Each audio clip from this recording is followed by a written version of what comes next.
Forget the capture of Nicolas Maduro in Caracas and those 0 U.S. casualties at the time. Iran is not Venezuela. The Pentagon knows it, deploying a second aircraft carrier to the Middle East, along with a fleet of ships, aircraft support to take on a weakened regime, but still a nation of 90 million that boasts a huge military with a homegrown arsenal of missiles and drones.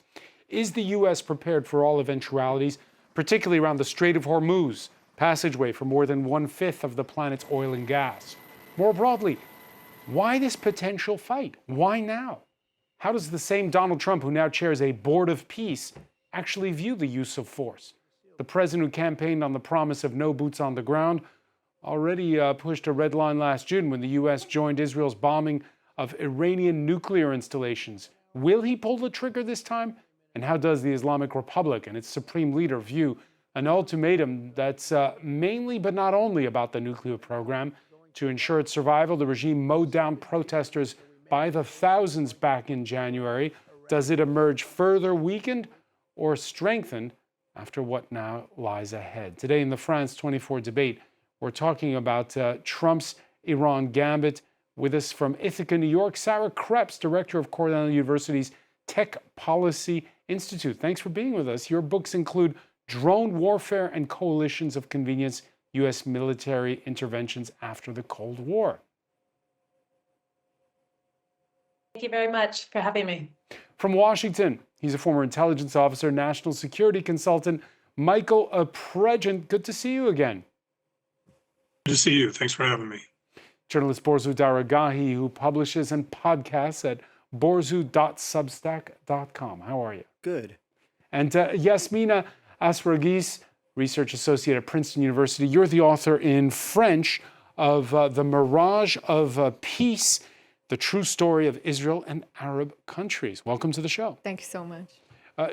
Speaking of podcasts, the France 24 debate is yours to listen, like, and subscribe to on Spotify, Apple Podcasts, YouTube, and other fine streaming services.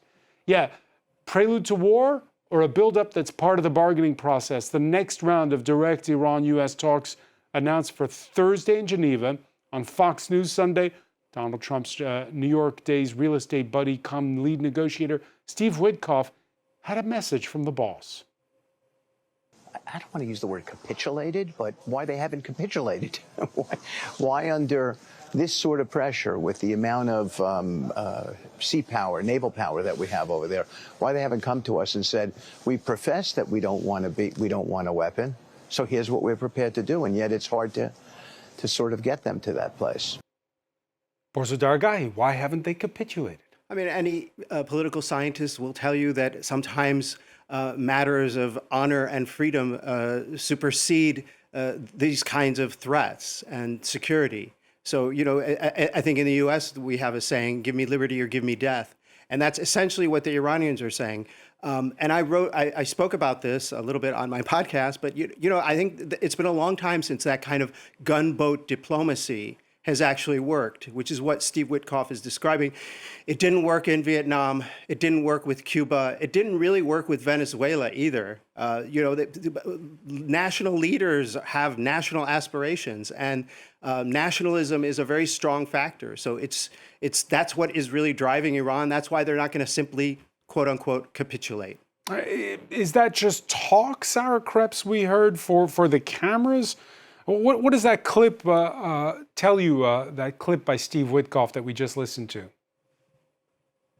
Well, no, I think what my colleague just said is absolutely right, is that there is a lot of interest that these individuals have in staying in power. And it's really difficult, and this rarely works for individuals to just kind of give up power regardless of how much pressure they're under. Let me ask you, Michael Pregent, Steve Witkoff, who one day is the negotiator on Iran, the next day he's the broker between Russia and Ukraine. Is he in over his head? You and I talked so often about the JCPOA, the Iran nuclear deal, which took years. I think if Iran wanted somebody to negotiate that they could push around, it'd be Witkoff. They've seen him fail when it comes to Gaza. They've seen him fail when it comes to Russia and Ukraine. And they know that all they have to do is get into Qatar's ear or Erdogan's ear, and you can move Witkoff around the chessboard. Witkoff is not an effective negotiator. The Navy, that military presence is, but we need a different voice communicating that threat other than Witkoff. Who would that voice be? Marco Rubio, easily. Marco Rubio. Do you agree with that, Yasmina Aspergis? I think there is clearly a desire to reshape the Middle East. Last time, the same team with Jared Kushner, and let's not forget that for the first couple of months of this administration, Jared Kushner was behind Steve Witkoff, even if we did not have visual on that. And what I'm saying is that there has been conversations with these people and Marco Rubio. And they're trying to change an entire region in a time frame that is very short. Diplomacy is not their privileged tool.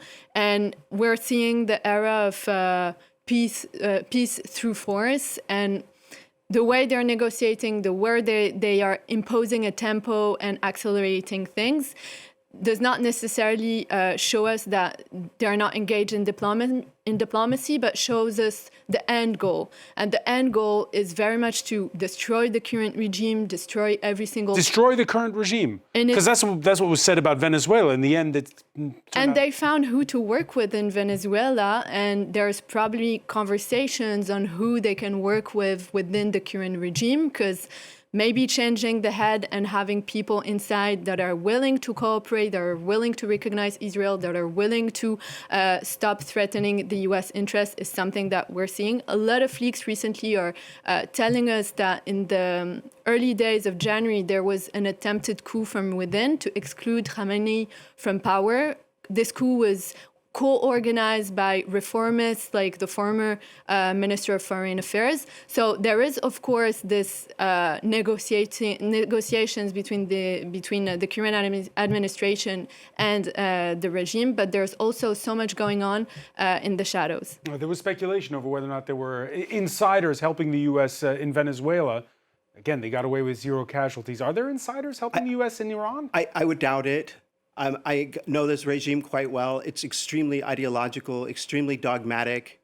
Think Soviet Union in the 1930s and 40s. It's a very, very dogmatic, rigid regime. And the ideological purity is enforced through periodic purges in which reformists and so-called liberals, moderates are cast out of power or made powerless. So I don't think that there is a sort of liberal layer lying underneath the hardliners that are at the top. It's a very, very... It doesn't have to be a liberal layer. It can just be people who want to save their skin. Look, the whole regime is founded on death to America, death to Israel, death to Soviet Union back then. Those were the 3 slogans that brought them to power.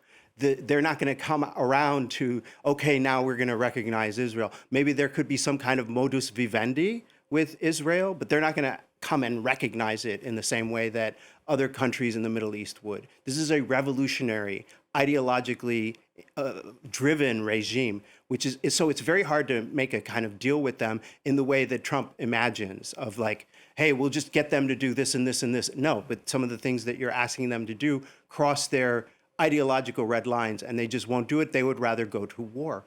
All right, well, let's listen to the foreign minister. Speaking on U.S. network CBS, Abbas Araghchi harked back to that 2015 UN-brokered Iran nuclear deal and played good cop, you might say. Better deal than JCPOA or 2015 nuclear deal is possible. And there are elements that could be much better than the previous deal. Like what? I have the experience of that deal, as you said. I negotiated that deal. We went into so many details, but I think right now there is no need for that much details. We can agree on basic things, and we can make sure that Iran's nuclear program is peaceful and would remain peaceful forever, and at the same time, more sanctions would be lifted. Sarah Krebs, the That's the public message there from the Iranians. You heard earlier Michael Pragmatism say that the most effective bargaining tool the U.S. has right now is those warships in the region. Your thoughts when you were listening to that clip of the foreign minister? Yeah, I think this is why a week or so ago, when it seemed like Trump backed away from his red line, a charitable interpretation of that is that there was a realization of just how complicated this chessboard is, and how difficult these different moves are. So what you mentioned at the top of the segment is that 20% of the world's oil goes through the Strait of Hormuz. Iran has control over that. The US has some leverage, but that leverage is very limited, and you can't think that far. It's impossible to play down the game tree to figure out if we do this, they do this, they do that.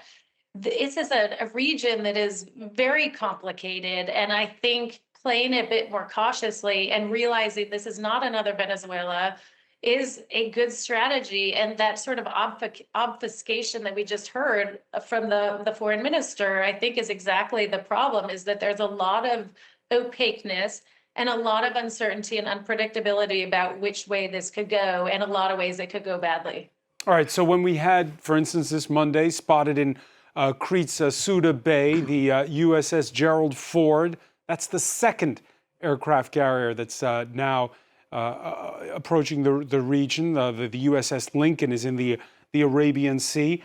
Is that just performative, Sarah Krebs, or is this where it's all going, a blunt instrument for these negotiations?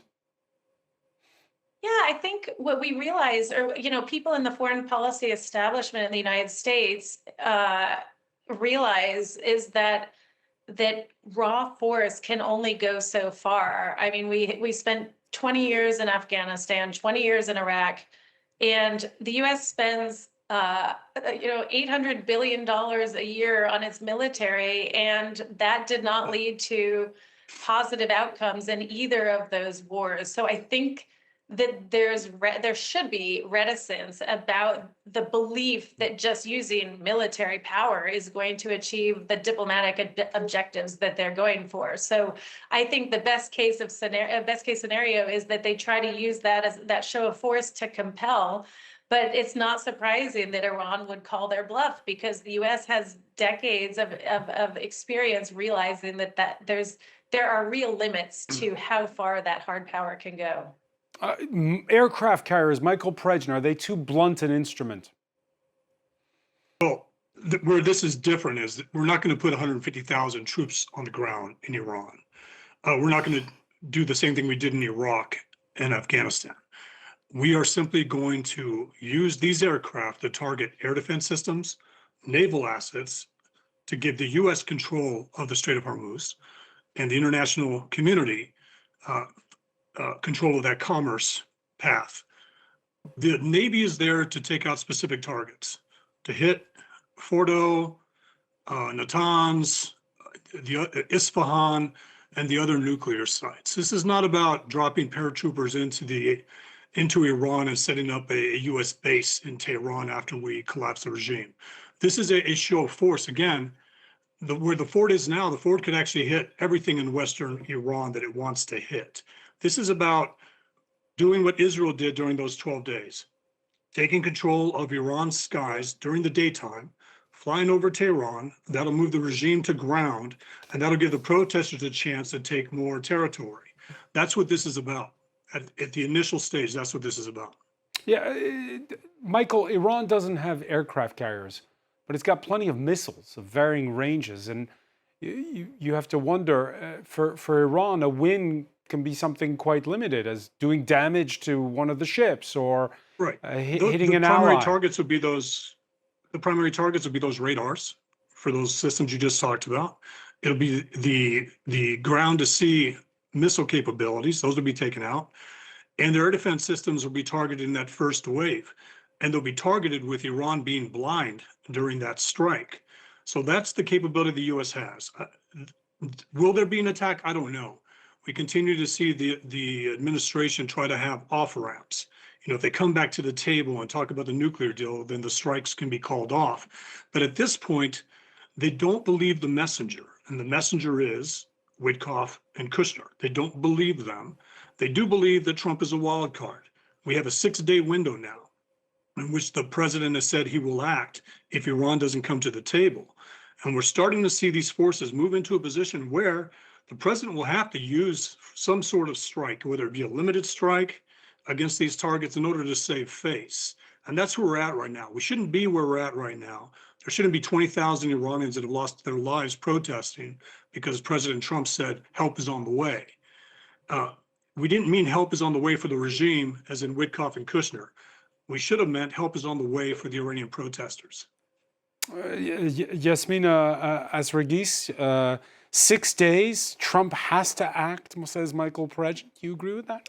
I mean, I think we're trying to analyze the diplomacy and what's going on in terms of military action as if we were in front of a very predictable and in front of an administration but that basically reads whatever the Pentagon is writing and recommending and suggesting. We're not in front of CIA memo readers, be it Steve Witkoff or Jared Kushner. Maybe Marco Rubio does. But how about the Secretary of War, Pete Hegseth? Does he read those memos? Only God knows, but having this type of nuclear talks in 6 days, we're not in a process that is usual in diplomacy, and reaching any type of detailed agreement in terms of nuclear negotiation is mission impossible in 6 days. So what we're seeing is the preparation of another phase, and I think I do agree with what was just said. I think it's the finish line or the episode 2 of what happened last June with this trilateral confrontation with the US, Israel, and Iran. And this is the finish line. If they're not hearing exactly what they want to hear from the current regime, there's going to be force, there's going to be targeted force, there's not going to be deployment, there's not going to be long-term presence, but there will be a pivotal or a shift that will be implemented by force. This has been the threat, but also the direction of this current administration. And the last example showed us that this is how they operate. So we can just see that this is being implemented at the moment. All right. The Financial Times reporting this Monday that Iran's agreed to a secret 500 million euro arms deal with Russia to acquire thousands of advanced shoulder-fired missiles. Borzou Dargahi, those won't be ready immediately. No, that's in the long term. That's in the long term. Chinese have been helping with intelligence and so on, and providing some signals and satellite data and so on. But you know, I got to mention something about what Michael was saying, and he was making some good points. But he was saying that this bombing campaign is going to give protesters a fighting chance against the regime. I mean, you're ex-military. I've been in situations where people are being bombed and I'm nearby. No one's in the mood to go out and protest. And when Israel, during that 12-day war, hit Tehran and other cities, something like 1,000 civilians died in that particular conflict. It was not exactly a sort of situation where, the bombs are falling, let's go out on the streets and seize the Revolutionary Guard command post. I mean, that's not how reality works. So what I think that is being lost in all of this discussion is what is the end point here? And this is what the Trump administration has failed to define. Do you want zero enrichment? They say no. Okay, well, if they say no, then that means we're going to war. If there's a negotiation about that, then we negotiate about that. Will you accept a token amount of enrichment? Will you accept some kind of symbolic enrichment? This is what it's at the heart of this. If that's what you want, then you can do that through negotiations. You don't need to bring a massive armada there. None of this makes sense. None of this makes military strategic sense. It seems like the Trump administration got kind of cornered into doing something it didn't want to by, forces in Washington more than anything, by donors to the Trump administration, by a kind of coalition of includes like the defense tech firms that want to test out this new stuff they have, by Israel, of course, because they have been wanting this war for 20 some years. But anyway, they got cornered into this situation, and there's, as Michael was saying quite cogently, there's no really good solution at this point for what the administration wants. There's just sort of this unrealistic kind of future outlook. Yes, kind of this foggy future vision of, yes, we're going to have a free Iran, we're going to have a denuclearized Iran, but there's no kind of strategy in place to get to either of those points, and there's no articulated strategy either. Sarah Krebs, earlier we spoke with the spokesperson for the U.S. Central Military Command, CENTCOM, very confident that whatever lies ahead, his forces are prepared to, for instance, protect the Al Udeid military base in Qatar, which has the largest U.S. contingent in the entire region. You two are an ex-servicewoman. Your thoughts on how confident the Pentagon can be at this point? Well, that would seem to me to be a number one priority, is protecting our service people. And I think that this is probably in the minds of the, and behind some of the hesitancies, that's a very easy and obvious target for any retaliation. So, I think they should be confident, because that's kind of a number one job of theirs. But I do think, coming back to some of these previous comments, it's interesting that sort of you were asking how they got backed into a corner. I think some of the rhetoric backed themselves into a corner when Trump said, we are going to come, kind of help us on the way. And then it was kind of a head fake. And so that was, the betting markets were thinking that help was really on the way, and then it wasn't. And so I think that then backed into a corner of this rhetoric about coming and helping the civilians that just didn't materialize. And now I think there is that sense that to back up the credibility of the U.S., that something should be done. But I think a better strategy would have been to not gesture in that direction, where if you were going to gesture, to follow up fairly quickly and with some degree of certainty and strength. Michael Pregent, if you're of a certain age, be it in France or in the United States, you remember 1983 and the attacks by proxies of Iran on U.S. and French forces that killed hundreds. There's no love lost over the years. Still, what's the thinking inside, if you're a soldier or a former soldier, when you see that near Iran's border, the U.S. is starting to pull forces out, most notably in northeast Syria? We saw the pullout start this Monday from their largest base there in Hasaka province. Your thoughts on what must be the thinking inside the Pentagon among career soldiers right now?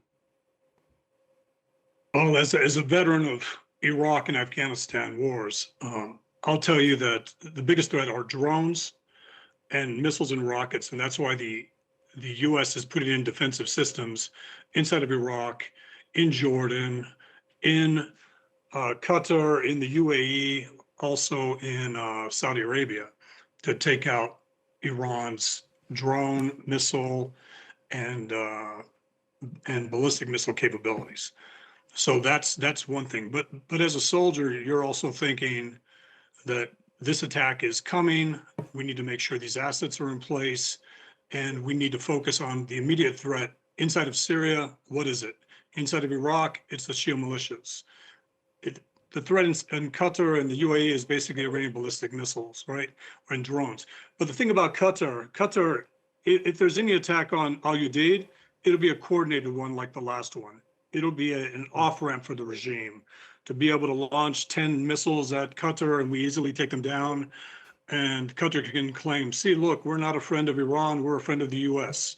Qatar is the best friend Iran has. But back to the controlling Tehran's skies during the daytime.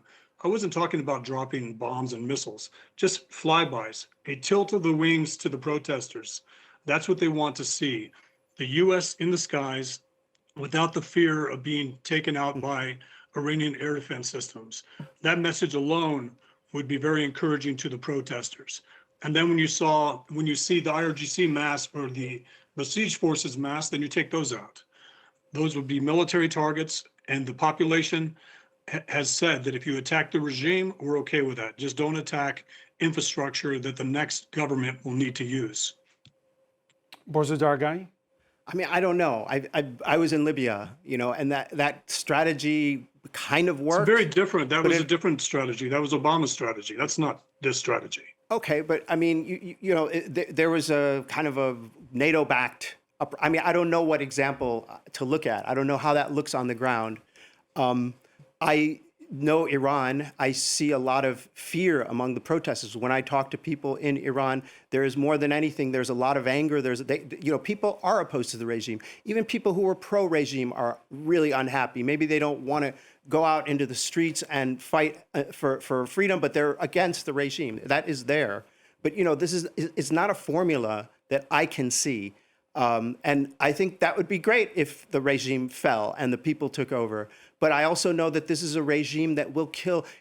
There's a debate about, did they kill 7,000? Did they kill 3,000? Did they kill 20,000, 30,000, 100,000? I don't know.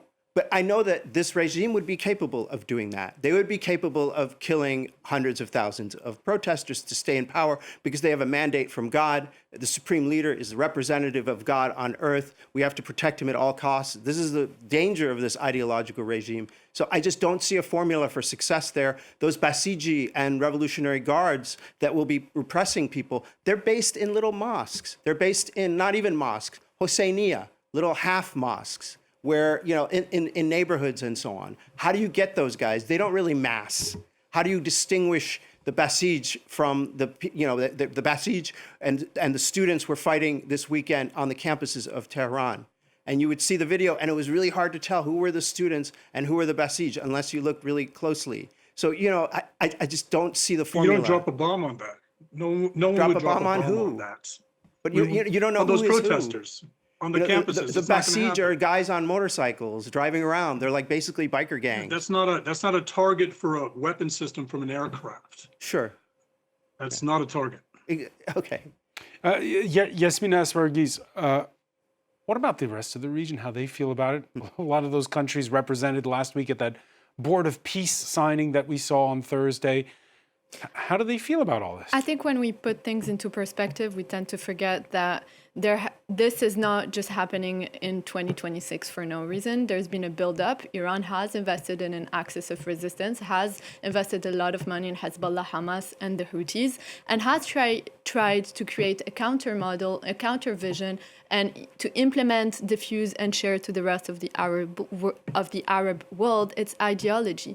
Now, Israel and the U.S. have created, built, and sustained over the last few years another bloc, that is the Abraham Accords bloc, that is the bloc of Israel, Gulf countries around the US CENTCOM. And what we're seeing today is that the strategy of Iran not only did not work for its own people, but did not work for the current regime that is not even capable of addressing the issues in the streets, and basically does not even know how to reorganize itself for the current negotiations, but in case of regime fall, we don't know what would happen. And in this sense, of course, there's no recipe to bring democracy in the Middle East. And every time we try to change the DNA of a regime here and there, it has been complex. There has been civil war. It's not a simple issue. That is why diplomacy exists. That is why conversations remain the basic way of implementing change in a country. But we are at war because many people that are not all crazy or stupid have realized that negotiation does not work. And diplomacy fails when actors do not trust themselves and do not trust each other.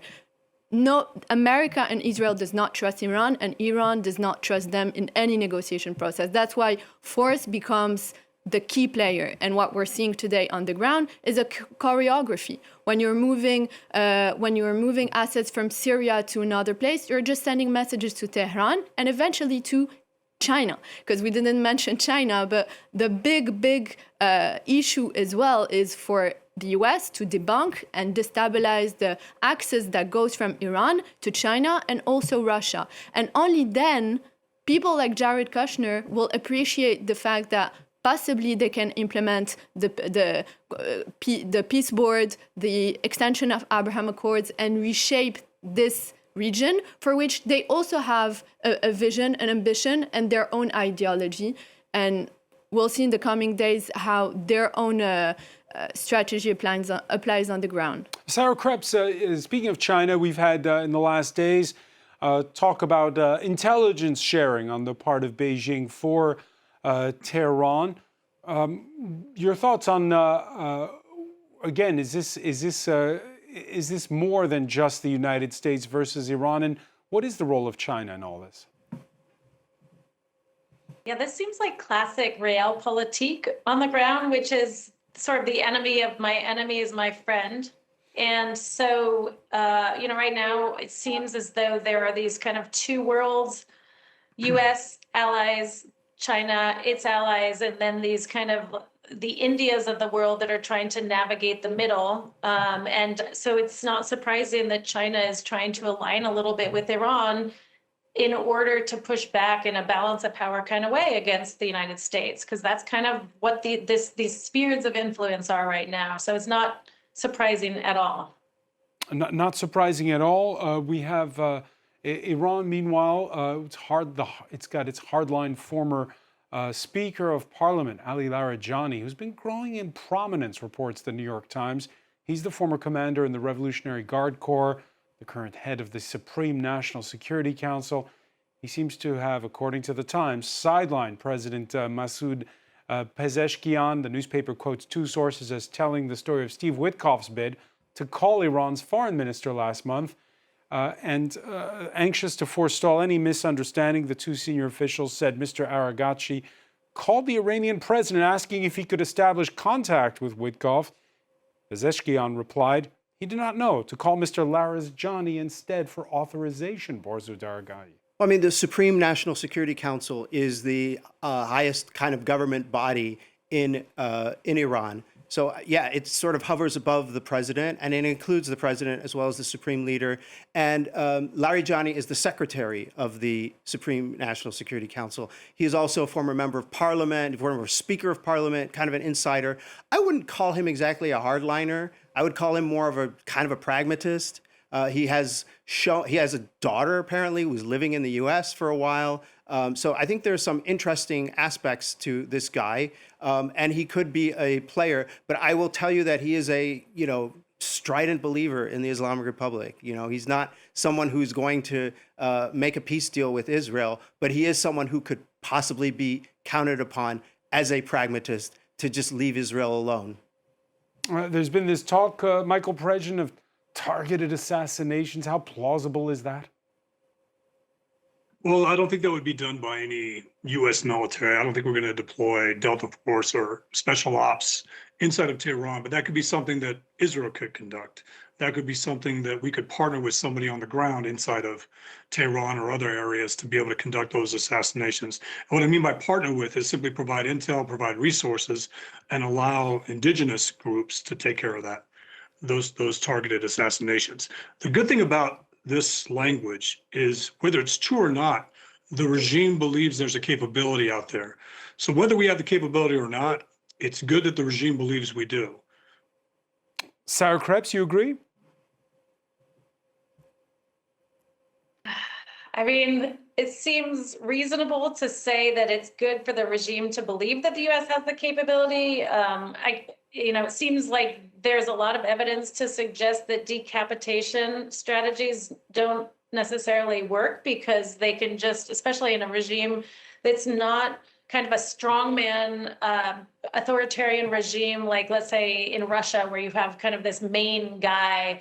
I know there's the Ayatollah, but there seems to be a lot of robustness under him. So it doesn't strike me as a very auspicious strategy, or one likely to succeed in terms of bringing the whole thing down, just because I think they can easily backfill. So Yes, I think it makes sense to posture that way, but in reality, it just doesn't strike me as a viable path. But I think it comes back to kind of what's the goal? What's not just decapitation, but what is kind of the bigger strategic picture here? And I haven't necessarily heard that articulated.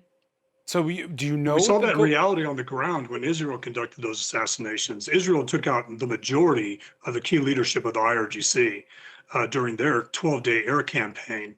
And even though they can be backfilled, they're not the same capability. When Qasem Soleimani was killed, his backfill, I don't remember his name right now, wasn't even nearly as capable as Qasem Soleimani. So yes, you can replace a leader, but it's not going to be like, replacing Tom Brady with a good quarterback. So we saw this demonstrated when Israel conducted those attacks. I mean, so we can't say it hasn't happened. Israel took out, Ismail Khani was the guy's name who replaced Soleimani, and he was taken out. So these are major strikes. So this can happen. And we have seen recent proof of it. I mean, if you're talking about No, an I'm not saying organized, it can't happen. I'm just Go ahead, Sarah Krebs first. wondering whether. You said you Whether said you there's hadn't seen any evidence- recent examples, so I gave you a recent example. No, I'm sorry. What I meant is that I do not think that there's evidence. If it were a successful strategy, then I don't know why we would be where we are today. I think you can make incremental degradation, but I don't think it, quote, solves the problem. Boards of Dargan. I think that works when you're going after, for example, an organized crime family. And that is the strategy that you take out, the big guy, and then the underling is more willing to flip and so on. And I think that is probably the wrong approach towards such an ideologically driven regime. This is, I wrote in a piece that, the Islamic Republic, war is the glue that keeps the Islamic Republic together. It was born in war. It was born in the Iran-Iraq War. It would not have survived if it were not for the Iran-Iraq War, in which hundreds of thousands of people died and on the front. And this war, this blood, bound the people of Iran to this regime. And that is what was the key factor in making this regime survive, this unusual theocratic system. And so I think that when you have a system that is basically a cult of people who worship martyrdom, they talk about like war and so on. And we talk about hardliners in the US, people who want to maneuver the US into a war. There are also people in Iran who are eager for a war. They want to relive the glory that their fathers lived during the Iran-Iraq War, and they look forward to the possibility of dying for the Islamic Republic in a war against the US. Yasmina Asarigis. I think that what was just said is maybe applicable for the 80s, but not today. I think the theocracy was a theocracy in the way it was built and written and created this first generation of ideologues. But eventually today, it's just a military regime like other military regimes in the region. Reason why the key targets are generals like Qasem Soleimani or other people. And in my opinion, there won't be a target and kill on the current Ayatollah or his son unless there is a backup plan, unless there is clear evidence that there is someone from within the Revolutionary Guards that is willing to work, that has the capacity and legitimacy within this current regime to continue. Because also what I want to emphasize on is that on the US side, we do not have diplomats. We have economic pragmatists. We have real estate brokers. What they want is stability, economic stability on the long term. It's not the same people who went to Libya. It's not the same people who went to Iraq. It's not hardcore neoconservatives that are all MAGA. They want deals. They want stability. And for that, you need to, it's eventually the Venezuela approach. They want someone who can betray, but who has the legitimacy to maintain the whole country and strategy together. So possibly we're going to see that, but until then, they're not going to kill anybody until they have the guarantee that there's someone So like a from within. Larijani could be like a Dulce Rodriguez.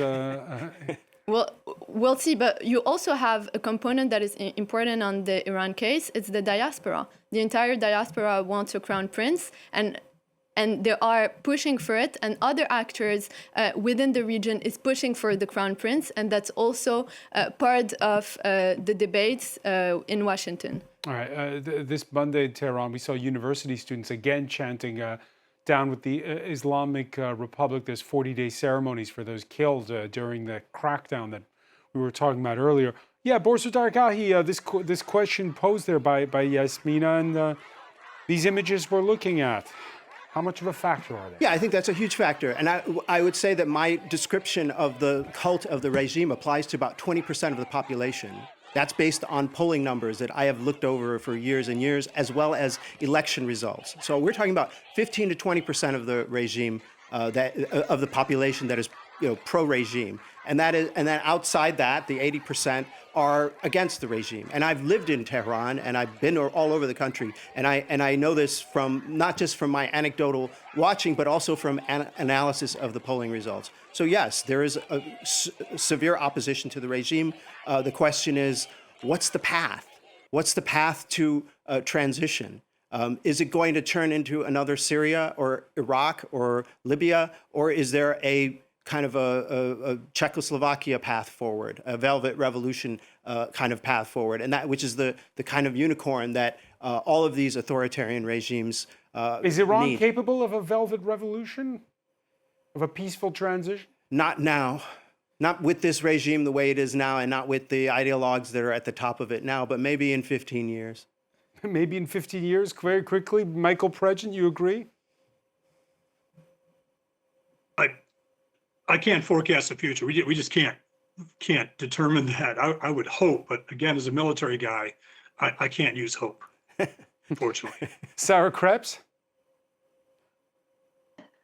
That's well said. And I think that it raises the question of how to think about historical analogies at all. I mean, it seems like on the one hand, there's a limited menu of directions things could follow. On the other hand, it seems almost infinite, which, we've mentioned, someone mentioned 10 different countries it could look like. It could be yet its own path. And I think that's the challenge, is that no one has the crystal ball. And as I said earlier, there are just so many paths of uncertainty, which I think is why you're seeing more sort of calculation and hesitation than we saw a week or two ago when it was like help was on the way. Sarah Krebs, I want to thank you so much for joining us from Ithaca, New York. I want to thank Michael Pregent in Washington, Yasmina Asregis, Borsu Dargahi. Thank you for being with us here in the France 24 debate.